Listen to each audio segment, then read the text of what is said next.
লৌহমানব সর্দার বল্লভভাই প্যাটেলের সার্ধজন্ম শতবর্ষে আজ আগরতলায় অনুষ্ঠিত হয় ইউনিটি মার্চ। রাজধানীর উজ্জয়ন্ত প্রাসাদ প্রাঙ্গণ থেকে সকালে ইউনিটি মার্চের সূচনা হয়। শহরের বিভিন্ন পথ পরিক্রমা শেষে হাপানিয়ার আন্তর্জাতিক মেলা প্রাঙ্গণে শেষ হয় এই ইউনিটি মার্চ। দেখুন একটি প্রতিবেদন। আগামী প্রজন্মের মধ্যে দেশাত্মবোধের ভাবনা জাগিয়ে তোলার লক্ষ্যে এবং সমৃদ্ধ ভারত গঠনে তাদেরকে উদ্বুদ্ধ করার জন্য ইউনিটি মার্চ, বললেন মুখ্যমন্ত্রী ডাক্তার মানিক সাহা।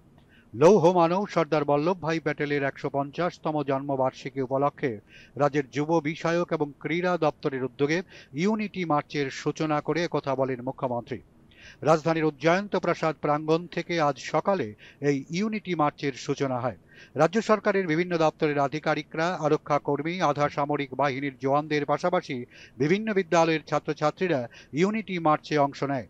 বন্দে মাতরম সঙ্গীত এবং দেশাত্মবোধক সঙ্গীতের মিশেলে এই বর্ণময় পদযাত্রা শহরের বিভিন্ন পথ পরিক্রমা করে।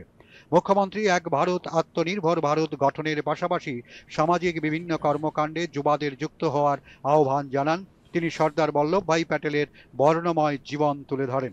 আমাদের যারা ইউথ আছে, আগামী দিনের যারা প্রজন্ম, তাদের মধ্যে যে ঐক্য, দেশপ্রেম এবং যে নাগরিকের যে দায়িত্ববোধ, সেই চেতনাকে উদ্বুদ্ধ করার জন্য, পাশাপাশি সর্দার বল্লভভাই প্যাটেলের প্রতি সম্মান জানানোর উদ্দেশ্য নিয়েই এই অভিযানের পথ চলা। যেখানে সর্দার বল্লভভাই প্যাটেল আমাদের দেশকে এক অখণ্ড ভারত হিসাবে উনি প্রতিষ্ঠিত করেছেন, এই যে বিষয়, সেখানে দেশের অখণ্ডতা বিঘ্ন করার ক্ষেত্রে যারা যারা এই ধরনের কাজে লিপ্ত আছেন, তাদের প্রতি আমাদের নজর রাখা এবং তাদেরকে মোকাবেলা করার জন্য আমাদের যুব সমাজকে উদ্বুদ্ধ করা।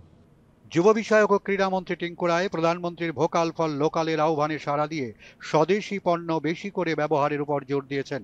যুব সমাজকে দেশাত্মবোধের ভাবনায় উদ্বুদ্ধ করার জন্য এই ধরনের প্রয়াস বলে জানান তিনি। সুরক্ষিত ভারত এবং আত্মনির্ভর ভারত, স্বচ্ছ ভারত, আমরা স্বদেশি যেন আমাদের ছেলেমেয়েরা ব্যবহার করে, এই সংকল্প নিয়েই এই যাত্রা। আমরা এই যাত্রা আজকে নয়, আমরা আগরতলাতে ২৪ তারিখে আবার করব এবং গোটা রাজ্যে বিভিন্ন জেলায় হচ্ছে এবং প্রত্যেক জেলার থেকে দুজন করে আমাদের রাজ্য থেকেও যাবে। এনারা ওনার জন্মস্থান যেখানে, সেখান থেকে পদযাত্রা করে ওনার যে সবচেয়ে বড় যেটা স্ট্যাচু বানানো হয়েছে, সেখানে গিয়ে ওনাকে শ্রদ্ধাঞ্জলি জানানো হবে। উজ্জয়ন্ত প্রাসাদ প্রাঙ্গণে আয়োজিত অনুষ্ঠানে মুখ্যমন্ত্রী ছাড়াও উপস্থিত ছিলেন সাংসদ রাজীব ভট্টাচার্য, বিভিন্ন দপ্তরের আধিকারিকরা এবং ক্রীড়া ক্ষেত্রে বিশিষ্ট জনেরা। উজ্জয়ন্ত প্রাসাদ প্রাঙ্গণ থেকে দীর্ঘ পথ পেরিয়ে পদযাত্রা আগরতলা ড্রপ গেট এলাকায় পৌঁছলে সেখানে মুখ্যমন্ত্রী পণ্ডিত ঈশ্বরচন্দ্র বিদ্যাসাগরের আবক্ষ মূর্তিতে পুষ্পার্ঘ্য অর্পণ করে শ্রদ্ধা নিবেদন করেন। পরে এই পদযাত্রা হাপানিয়াস্থিত আন্তর্জাতিক মেলা প্রাঙ্গণে গিয়ে শেষ হয়। দূরদর্শন সংবাদ, আগরতলা।